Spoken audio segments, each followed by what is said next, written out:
Okay, so now I'm lying on my back in what we call hook lying, which is basically all the same movements that we've been doing in 90-90, but now I'm doing it on my back with my legs in a different position. So now instead of my hips being 90 degrees, my hips are 45 degrees, which is a little bit closer to standing up.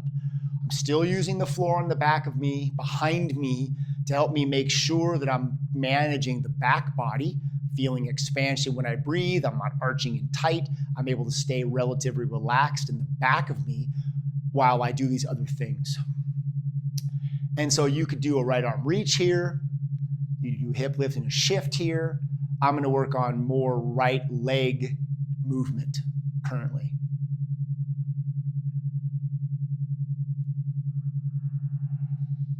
Breathing in, paying attention to the candle, my feet on the floor, exhale, hip lift.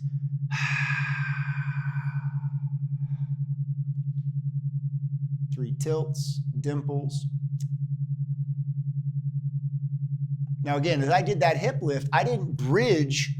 That's not what I did. What I did was I did a hip lift where I pushed my knees forward as I felt my butt cheeks and my lower back of my hamstrings pull my pelvis underneath me, but my dimples up are still on the table, the floor.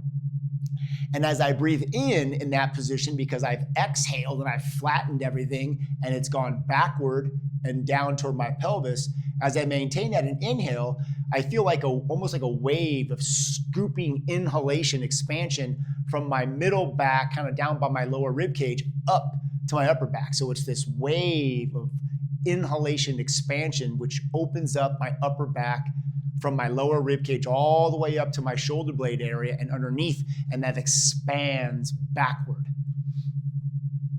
And then in that state, I will work on my leg movements.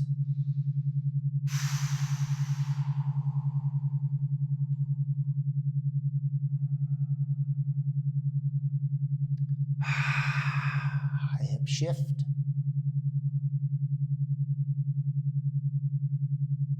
Same things we're always looking for. Pick my right leg up, inhale.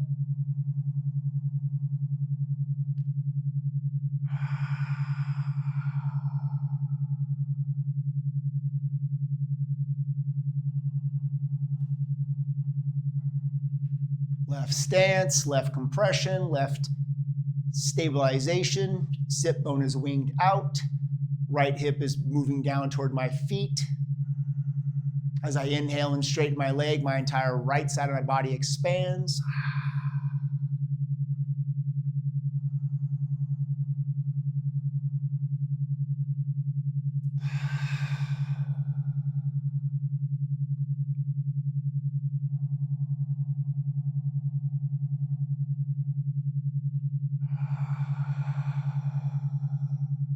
Candle, heel. Right butt cheek.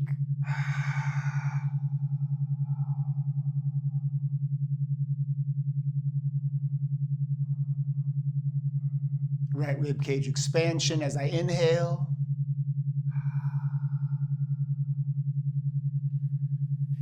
And that's the same thing that you would experience with your legs on a wall, but it's more difficult from a neurologic standpoint, and it's more difficult as a physical standpoint as we move from a kind of seated position to a standing position of the body. Again, if you have any questions, please leave a comment. I check it every day or so I'll get back to you. And if you have any questions that you want me to explain more on a video, I can do that as well.